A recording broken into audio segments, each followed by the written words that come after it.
Hi, I'm your L7 movie guy, PR Marks. This is the show for all your movie streaming recommendations and reviews. Let's get started. First up we have is SISU Road To Revenge.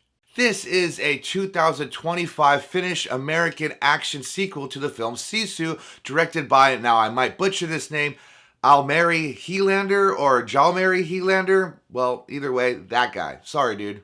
The plot follows a legendary gold prospector, Ameti Kopai, as he dismantles his family's home in order to rebuild it. Then only to be pursued by the Red Army commander who murdered his family, leading to a violent cross-country chase. You can run, but you can't hide, bitch! So I remember watching the first film and thinking to myself, well, that one was pretty badass. Cause it had a fairly simple premise with chaotic violent action that at times could be very humorous, but was built around an idea of a character being an unstoppable hero wrapped in a myth legend. I have the power! Then after I heard they were going to make a sequel to it, I was definitely interested. And after watching this one, I could only say for sure it was pretty much the same style and feeling as the first one, but just with minor differences here and there. Can you dig it? One of the differences being that we have a villain character that has a connection with our main character's past. And the other differences in this film is that our hero character happens to be more vehicle mobile compared to being on foot like he was in the first film. Chicks dig the car. Now, a couple things that I liked about this film is basically what I liked about the first film.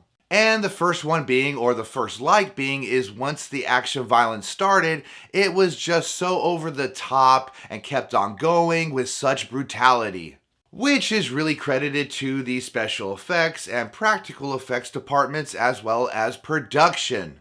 Awesome! Another thing that I really liked about this film was the consistency from the first film to this one on how it visually looked and how it was structured. Cause the cinematographer did a very good job of matching the tone and look from the first film by giving it its dirty, grim, gorgeous visuals. And also too, the editor did a fantastic job by maintaining the structure like it was in the first film by telling the story in different chapters. That works for me. Lastly, for my likes, it would have to go to the main protagonist as well as the main antagonist characters. Cause for our main protagonist character, he was just so badass, and the funny thing about him is that he never said a single word throughout the whole film when you really were expecting him to do so, which was kind of funny, but also with his performance, it was just so remarkable that you could tell what he was thinking, what he was planning on doing, and what his motivations are just through his facial expressions and his body movement. And when it comes to our main villain antagonist character, he was just pretty much solid all around with his performance as somebody that is very evil and only motivated by either capturing our main hero or trying to kill our main hero by relieving this thorn that is basically a permanent stain on his side. Take that, you winged spawn of Satan! Now for my negatives and dislikes for this film, which they are just two of them.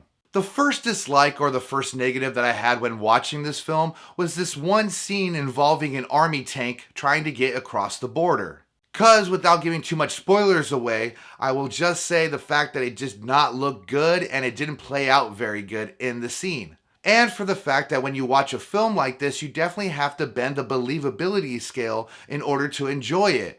Well, in this scene particular though, it was just bent so far back the believability scale that it just became, well, laughable and not in a good way. You gotta be kidding me. Lastly, for my negatives and dislikes for this film, which is just kind of like a minor one, would be for the fact that there's no group of people needed saving or needed to be freed from captivity. Cause in the first film, there are these group of women that are held captive, which is kind of like a subplot with our hero trying to save them and free them, which was great for all the stakes that were involved, as well as emotional drive. Which I would say that the subplot in this film was either lacking or just non-existent. And even though the main plot of our main character trying to save his family's home's lumber and wood across country is pretty, remarkable and emotional struggle and all that good stuff, and it definitely worked. But I felt like there was something missing, and that would be a subplot of maybe other characters that could have either gave him higher stakes throughout his journey or could have helped him emotionally through his struggles. For sure, for sure. Overall, this was fun, exciting, and filled with so much explosive action. If you're a fan of the first film, then I would definitely think you would enjoy this one for the fact that you know what to expect when going into it, as well as it doesn't try to reinvent the wheel. Also, too, if you have not seen the first film, then that is totally okay as well, because there's not much connections from the first film to this one besides our main character. We get all the backstory that we need, and we get all the emotional struggles that we need in this film for our character's journey. And honestly, let's be honest, it's not rocket science, people, it's an action film. Cool beans. Then there was one more thing about this film that I think a lot of people are either going to notice or really dig about it, and that is the fact that I got a lot of Mad Max Fury Road vibes that was set in a World War II setting during those action and chase sequences. They were just amazing they were just amazingly well put together, and I just really dug it. And that is why I'm going to give this one a yay. But for an audience thumb scale, it's going to be a 3 out of 5. Last up we have is Dust Bunny. This is a 2025 fantasy action horror film directed by Brian Fuller, starring Mads Mikkelsen as a monster killer hitman hired by a young girl, Sophie Sloan, to eliminate the monster she believes ate her family. You're a monster. I'm not the monster here, you are. Now, when I came across this one when looking for something to watch, it definitely piqued my curiosity. That's because it looked like a very creative, original idea that was set in an assassin crime genre. Which, let me just tell you, after watching this one, it was definitely a big surprise for its whimsical, colorful visuals and dark, violent themes. Oh, you are dark. That can only be described as the film's imagination of Monsters, Inc. or Alice in Wonderland meets the very toned-down version of the film John Wick. So, needless to say that this one had a very quirky, weird, entertaining approach when telling this enthusiastic, horror-like, imaginative, kid-like friendly story. Sounds like fun. Now for my positives and likes for this film, which I could say the first one going straight towards the overall look and tone of the film, which is completely credited to the lighting, cinematography, and color grading for giving us such warm, vibrant colors to look at throughout the film. That ultimately was so well put together to make things very lighthearted as well as fun, but then in other scenes very dark and intense for its subject matter. It's a mixed bag. The second thing that I liked about this film, or I thought was a positive for this film, would be the overall pacing for its runtime. Cause not only did the director do an excellent job at telling the story and building up the mystery within the story, but was able to make it feel so flowy and seamless that it didn't drag with its pacing, and it really built up the questions that we had as an audience that we wanted to know answers to. Like, for example, whether or not certain characters are telling the truth, or this so-called monster is real or not real. You can't handle the truth. Lastly, for my likes and positives for this film would have to go to the two main protagonist characters, one being the little girl and the other one being the neighbor hitman.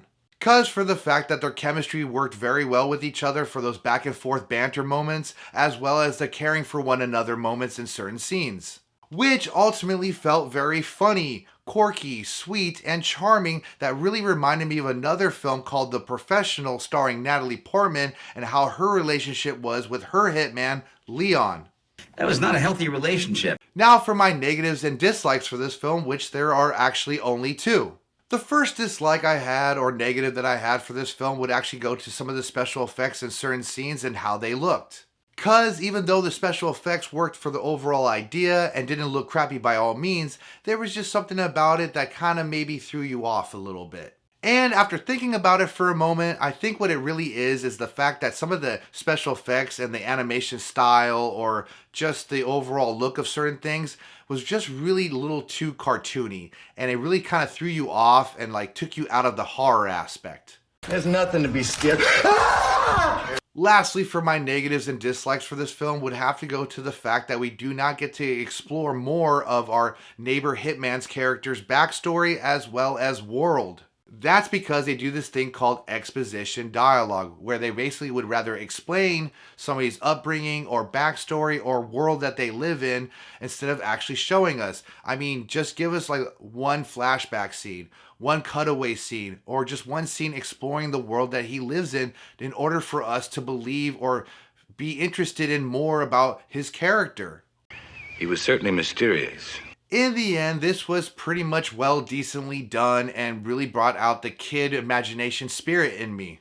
All the action and all the intense horror moments for this film really worked for its light and dark themes. Which brings me to this R rating that this film has. I don't believe it's accurate or correct. I believe this film is more PG-13, and that's because of the fact that there's really no blood at all. All the violence is kind of childish and just very typical for any type of action movie. And as well as the cussing. If there was cussing, it was very minimal or pretty much non-existent when watching this film. I don't believe you. Either way, though, I found this to be a lot of fun and very enjoyable for its different approach of things, and it was just very unique for a fantasy action horror genre. So that is why I'm going to give this one a yay. But for an audience thumb scale, it's going to be a 3 out of 5. Well, that's all the time we have. As always, smash that like and subscribe button. And if you liked any of the movies we discussed, please leave a comment down below. Thank you for watching, and may the movies be with you. Lates.